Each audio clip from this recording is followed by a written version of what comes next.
এই শয়তানের চিন্তা হলো যে আমাকে শান্তিতে নোবেল দিল না, অতএব আর বিশ্ব শান্তি নিয়ে চিন্তাও করার দরকার নাই। দুইবারের প্রেসিডেন্ট হয়েছে, হওয়ার পরেও এই শয়তানের এখনো কি নোবেল পাওয়ার আশায়, এর চেয়ে বড় ভিক্ষুক পৃথিবীতে কি আছে বলেন দেখি? আপনি খেয়াল করেছেন কথাটা? মনে করেন আপনার সন্তান ওই পর্যায়ে গেল, ধরে নিলাম আজকে আপনার সন্তান একজন আমেরিকার প্রেসিডেন্ট হবে, শান্তিতে নোবেলও পাবে, তো ওই সন্তানের দাম আল্লাহর কাছে কতটুকু আছে?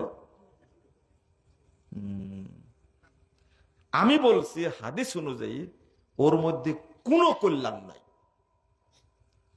ওর মধ্যে কোনো কল্যাণ নাই, বরং কল্যাণ নাই। আর একটা জিনিস বুঝে রাখেন, যারা মুসলিম ব্যক্তি তারা 24 ঘন্টায় বদদোয়া করবে।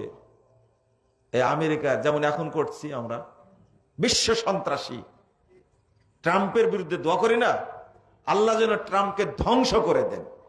যদি আজকে রাত্রে শুনতাম যে ট্রাম্প ধ্বংস হয়ে গেছে, আমেরিকা ধ্বংস হয়ে গেছে, বলেন তো মুসলিম ব্যক্তির চেয়ে আমার আপনার চেয়ে পৃথিবীতে আর কেউ বেশি আনন্দিত হবে? তা আপনার সন্তান ওই পর্যায়ে গেলে আনন্দিত আমরা ওই রকমই হব, কারণ তার মধ্যে কোনো কল্যাণ নাই।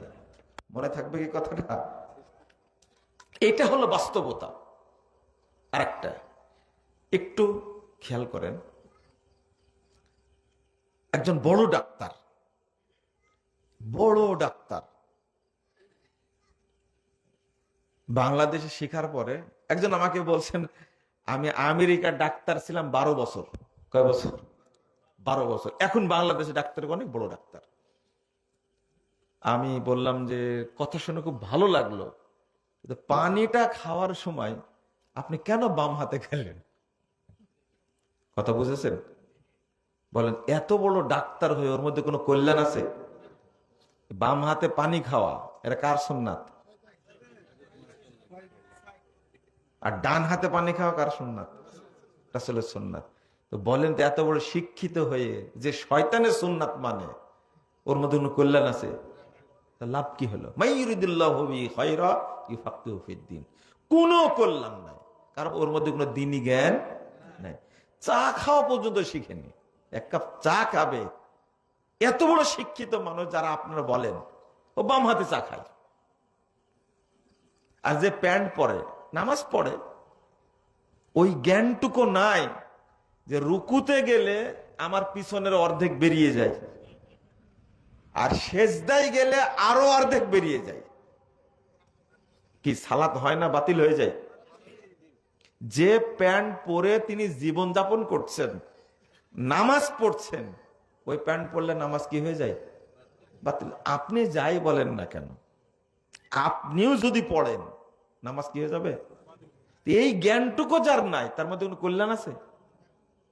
লা হাওলা ওয়ালা কুওয়াতা ইল্লা বিল্লাহ। আপনারা রাগ করছেন? আমি কিন্তু এরকমই, কিছু মনে করেন না।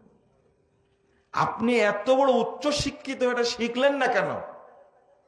এটা জানলেন না কেন? আমি বলছি যে আপনি তো রুগী দেখেন, রুগীর কাছে গিয়ে কি বলেন? কি বলতে হয়? হাত দেখি। আমি বললাম যে একটা হাদিস আছে, দোয়া আছে, একটা দোয়া আছে না, লা বা'সা তাহুরুন ইনশাআল্লাহ। এই ছোট্ট দোয়া, আরে বাথরুমে যাওয়ার দোয়া আছে, ছোট দোয়া, তাই না? এটা তাই না? আপনি খাবার খাওয়ার পরে যে দোয়াটা পড়েন, তার চেয়ে ছোট না এটা? এটা জানেন না কেন? বলছে জানিনি এটা। তাহলে আপনার রুগী দেখে রুগীর কোনো উপকার করতে পারবেন আপনি? আজিবিল বাস রব্বান নাস অশফিয়াংতা শাফিল আসে, এটা না নাই বললাম, এটা না নাই বললাম। আমি বলতে চাচ্ছি যে আপনি ছোট্ট দোয়াটাও জানেন না। আর একটা দোয়া আসছে, রাসূল সাল্লাল্লাহু আলাইহি সাল্লাম বলছেন, আসআলুল্লাহুল আযীম রব্বাল আরশিল আযীম আইয়াশফিয়াক। আল্লাহ রাব্বুল আলামিন এত দয়ালু। রাসূল সাল্লাল্লাহু আলাইহি সাল্লাম বলেছেন যে আল্লাহর এই নামগুলো বলে যদি কারো জন্য দোয়া করে, আল্লাহ তাকে ওই রোগ থেকে মুক্তি দান করবেনি। তখন বলছে আমরা ডাক্তার, একটু টিপাটিপি করি, বিপিটা নিয়ে যাই একটু দেখি। এই ডাক্তার দ্বারা রোগীর কোনো কল্যাণ হবে না, কোনো কল্যাণ হবে না। বাস্তবতা হলো বর্তমান প্রেক্ষাপটে আপনি যাই শিখেন না কেন,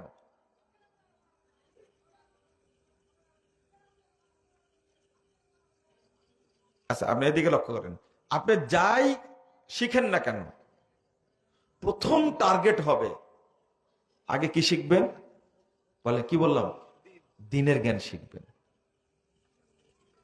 রাসূলুল্লাহ সাল্লাল্লাহু আলাইহি ওয়াসাল্লাম এই জন্যই বলেছেন তলাবুল ইলমি ফারিদা আলা কুল্লি মুসলিম। 224 নম্বর হাদিস, ইবনে মাজার মধ্যে আসছে, সনদ সহিহ। আল্লাহ রাসূল বলছেন প্রত্যেক মুসলিম নরনারীর উপরে দ্বীনের জ্ঞান অর্জন করা কি ফরজ। কেন ফরজ করলেন? এই জন্য। আর যদি উচ্চ শিক্ষায় শিক্ষিত হওয়ার পরে দ্বীন যদি না জানেন, উল্টা খবর। আল্লাহ রাব্বুল আলামিন বলছেন 8 নম্বর আয়াত সূরা রুম, ইয়ালামুনা যাহিরাম মিনাল হায়াতিদ দুনিয়া ওয়া হুম আনিল আখিরাতি হুম গাফিলুন। যারা দুনিয়াবি জ্ঞানে অভিজ্ঞ, প্রাজ্ঞ, বিজ্ঞ, কিন্তু পরকালের জ্ঞানে জাহেল, এরকম লোক আছে না? সবই আছে, মানে সবাই, অধিকাংশই। আল্লাহ রাব্বুল আলামিন এই যে আয়াতটা বললেন, দুনিয়ার জ্ঞানে খুব ভালো জানে কিন্তু পরকালের জ্ঞানে কি জাহেল, গাফিল, মানে জাহেল। রাসূলুল্লাহ সাল্লাল্লাহু আলাইহি ওয়াসাল্লাম বলেছেন ইন্নাল্লাহা ইউবগিজু কুল্লা আলিমিন বিদ-দুনিয়া জাহিলিন বিল আখিরাহ। আল্লাহ ওই সমস্ত লোকের উপরে লানত করেন, অভিশাপ করেন, গজব নাজিল করেন যারা দুনিয়াবি জ্ঞানে প্রাজ্ঞ, অভিজ্ঞ, বিজ্ঞ, কিন্তু জাহিলিন বিল আখিরাহ, দ্বীনের জ্ঞানে জাহেল। আল্লাহ তাদের উপরে অভিশাপ করেন। এই জন্যই তো এত বড় উচ্চ শিক্ষিত হওয়ার পরেও বাংলাদেশের একজন সচিব বাংলাদেশের বড় এক চোর। চোর বুঝেন তো? হ্যাঁ, দুর্নীতিবাজ। ওর দ্বারা দেশের ক্ষতি হলো কেন? বলে যে প্রাচ্যের অক্সফোর্ড, ঢাকা বিশ্ববিদ্যালয়ে আমি অনার্স করেছি, মাস্টার্স করেছি, পিএইচডি করেছি। তুমি শয়তানির ডিগ্রি অর্জন করেছো, তুমি চোর হলে কি করে? এটা কারণ বুঝেননি? এটা অভিশাপ, এটা অভিশাপ।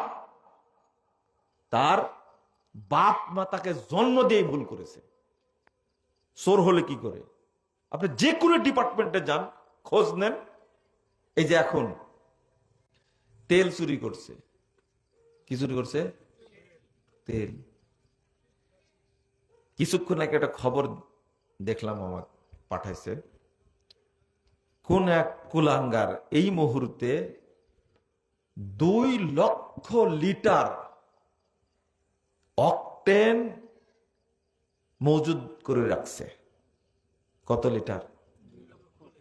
কত বড় চোর বলেন তো দেখি। ডাকাত বলছেন, তাই না? এই যে মানুষের কষ্ট, তীব্র রোদের মধ্যে বিশাল সিরিয়াল ধরে মোটরসাইকেলে দাঁড়া আছে, কত গাড়ি দাঁড়া আছে তেল নেবে তাই, কিন্তু এই কুলাঙ্গার, এই মানুষ নামে জানোয়ার তেল মজুদ করে রাখছে। কোন জায়গায় 54,000 লিটার, কোন জায়গায় 20,000 লিটার, 30,000 লিটার তেল চুরি করে রাখছে। তেলের দাম কি বাড়ছে? দাম বাড়েনি, তেল আছেও, কিন্তু সবার অজুহাত যুদ্ধ লাগছে, তাই না? 2 শয়তানে লাগছে যুদ্ধ, বিপদে পড়ছে সারা পৃথিবীর মানুষ। কথা বুঝতে পারলেন? এটা হলো দুর্ভাগ্য আমাদের জন্য। একজন তেল পাম্পের মালিক, আপনি কি মনে করেন অশিক্ষিত? হ্যাঁ, একজন সচিব কি অশিক্ষিত? পদ্মা সেতু তৈরি করেছে, হিসাব পাওয়া যাচ্ছে এখানে টাকা লাগছে মাত্র 20,000 কোটি টাকা, আর হিসাব দিয়েছে খরচ হয়েছে 50,000 কোটি টাকা। এখানে কেউ কি অশিক্ষিত আছে একজন? হ্যাঁ, সব বড় বড় ডিগ্রির ধারে না। তো এর চেয়ে বড় চোর কে রে ভাই? একটা সেতু তৈরি করতে গিয়ে যদি 30,000 কোটি মেরে খাই, এর চেয়ে বড় বড় চোর কে? এর কারণটা কি জানেন? আল্লাহর অভিশাপ। এটা কি আল্লাহর অভিশাপ? অতএব এই অভিশাপ ঘাড়ে নেবেন না। দিন সম্পর্কে আগে জানবেন, তারপর আপনি বড় ইঞ্জিনিয়ার হন, তারপর আপনি বিশেষ ক্যাডার হন। এখন মাদ্রাসায় পড়াই পরেও জাজ হওয়া যায় না, ম্যাজিস্ট্রেট হওয়া যায়। মাদ্রাসায় শিক্ষিত হওয়ার পরেও বিশেষ ক্যাডার হওয়া যায়, সচিব হওয়া যায়। তা আপনি আপনার সন্তানকে অমুক জায়গায় পড়ালেন কেন, যে জায়গায় বানর পয়দা হয়? আমরা একটা জিনিস বুঝছি না, আমার সন্তানকে এমন জায়গায় পড়াচ্ছি, এমন টিচারের কাছে পড়াচ্ছি যে টিচার খাড়া থেকে পেশাব করে, তাই না? খাড়াতে পেশাব করে না? দাড়ি চাষা, দিনে 2 বার দাড়ি চাষে, বিড়িখোর, বেনামাজি।